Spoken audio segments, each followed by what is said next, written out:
en fait, cette décision est un très bon exemple de deux caractéristiques, je dirais, de plus en plus marquantes de la politique migratoire européenne. D'un côté, sa politisation, qui alimente bien sûr par ailleurs la montée de l'extrême droite, mais aussi son caractère symbolique. Cela se reflète par exemple dans le fait que la mesure du gouvernement français a été annoncée à la télévision et pas moyennant un acte administratif ou diplomatique.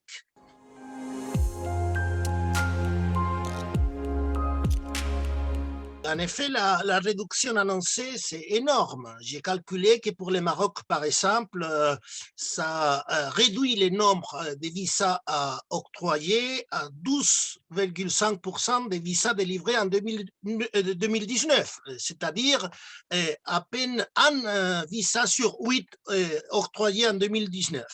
Et cela appelle plusieurs considérations. La première, c'est qu'en réalité, c'est une mesure qui n'est pas conçue pour s'appliquer dans la pratique, mais plutôt pour faire plier les gouvernements du Maghreb, Maroc, Algérie et la Tunisie, sur la question de la réadmission des migrants irréguliers expulsés de la France. Première question. Seconde question, c'est une mesure arbitraire. Alors que et dans cette mesure, il n'y a pas de sens de chercher un sens à la mesure. La réadmission et les visas ne sont pas des questions liées structurellement, et en réalité, ce qu'on fait, c'est punir les citoyens des pays du Maghreb pour un comportement supposé de leur État. Et on le fait en plus de façon discriminatoire, parce qu'on n'impose pas des mesures similaires pour des autres pays qui ne coopèrent, eux, non plus en matière de réadmission. Et finalement, la délivrance d'un visa, c'est un acte administratif discrétionnaire. Alors, le gouvernement français peut à tout moment ignorer sa propre décision ou élargir le nombre de visas à accorder. Alors, dans ces mesures, ce n'est pas vraiment une mesure qu'il faut analyser d'un point de vue de la rationalité, mais plutôt d'un point de vue de l'effet annonce que ça peut déclencher.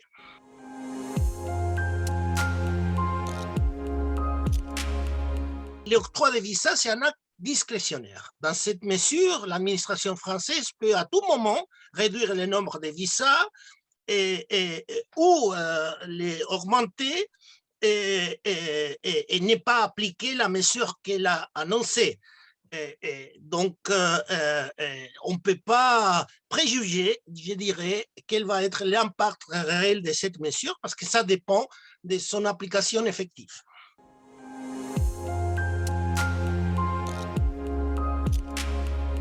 Premièrement, une petite précision, c'est en effet une mesure unilatérale envers les pays du Maghreb et unilatérale envers les États membres de l'Union européenne, mais ce n'est pas une mesure qui a été prise sans prévenir, dans le sens que la mesure a été précédée de mois, même voire années, des négociations sur la réadmission entre les gouvernements français et les autorités de l'Union européenne d'un côté et les gouvernements marocains et les autres gouvernements de la région.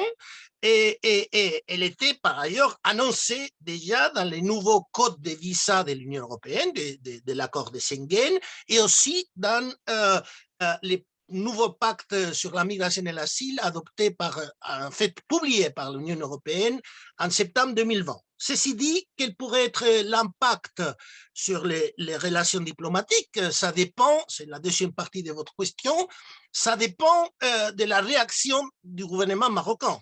Il y a, à mon avis, 4 grandes options. On peut opter par les dialogues et par l'approfondissement de la coopération pour résoudre les malentendus autour de la question de la réadmission. On peut aussi réagir passivement, car ce n'est pas une mesure qui affecte en réalité, c'est une mesure qui affecte en réalité les citoyens de ces États et pas les États mêmes, donc on ne peut rien faire.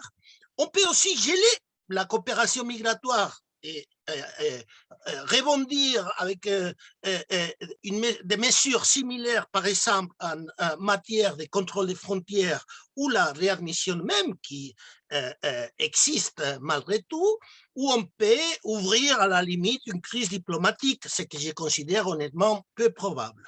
En tout cas, j'ai je peux pas anticiper quelle va être la réaction du gouvernement marocain et vous êtes en réalité probablement mieux placé pour le faire que moi-même.